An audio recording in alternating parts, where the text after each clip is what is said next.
कि पृथ्वी पर लौटने के बाद सुनीता और बैरी को क्या दिक्कतें आ सकती हैं। पहली दिक्कत फ्लू जैसी स्थिति है, चलने में दिक्कतें आ सकती हैं। एक्सपर्ट्स के मुताबिक सुनीता विलियम्स और बैरी विलमोर की वापसी बिल्कुल भी आसान नहीं होने वाली है।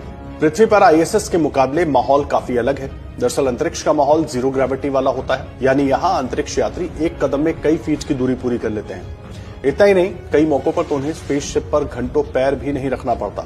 ऐसे में ठोस सतहों पर उनके पैरों के दबाव डालने की क्षमता कम हो जाती है और उनके पैरों में मौजूद मांसपेशियों का मोटा हिस्सा कम होता है। इसके चलते पृथ्वी पर गुरुत्वाकर्षण बल की मौजूदगी की वजह से अब जब वो चलने की कोशिश करेंगे तो उन्हें ठोस सतह पर पैर बढ़ाने में भी दिक्कत आएगी और कमजोरी महसूस होगी। साथ ही उन्हें अपने कदम छोटे छोटे लगेंगे, जिसे बेबी फीट कंडीशन कहा जाता है।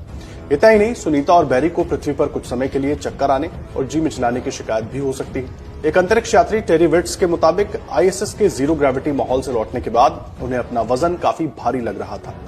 इतना ही नहीं, उन्हें चक्कर भी आ रहे थे और फ्लू जैसा संक्रमण महसूस हो रहा था। टेरी के मुताबिक अंतरिक्ष से लौटने के बाद शरीर को पृथ्वी के माहौल में ढलने के लिए कम से कम 1 हफ्ता लगता है। माना जा रहा है कि सुनीता और बैरी के लिए पूरी तरह पृथ्वी के माहौल में ढलने के लिए यह समय कुछ ज्यादा भी हो सकता है।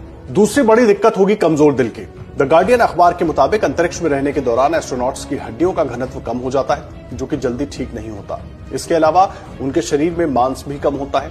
इससे हाथ पैर कमजोर होते हैं, यहां तक कि दिल पर भी इसका असर होता है, क्योंकि जहां पृथ्वी पर हृदय को खून का प्रवाह बनाए रखने के लिए गुरुत्वाकर्षण के उलट भी काम करना होता है, वहीं अंतरिक्ष में जीरो ग्रेविटी में हृदय पर यह अतिरिक्त बल नहीं पड़ता। चूंकि सुनीता विलियम्स लंबे समय तक अंतरिक्ष में रही हैं, इसलिए उनका दिल फिलहाल जीरो ग्रेविटी में काम करने का आदी हो गया है।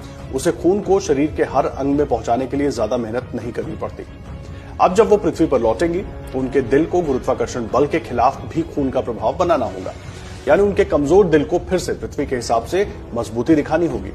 इसमें कई बार काफी समय लगता है और शरीर के हर अंग तक खून का प्रवाह समय पर नहीं बन पाता।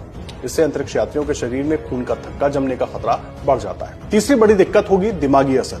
इतना ही नहीं, जीरो ग्रेविटी वाले माहौल से पृथ्वी पर आने के बाद अंतरिक्ष यात्रियों के शरीर में मौजूद फ्लूइड दिमाग के आसपास इकट्ठा होने लगता है। इसके चलते उन्हें फ्लू का एहसास होता है।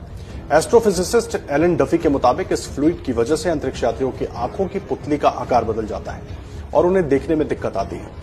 पृथ्वी पर लौटने के बाद एस्ट्रोनॉट्स को कई बार चश्मे की जरूरत भी पड़ती है।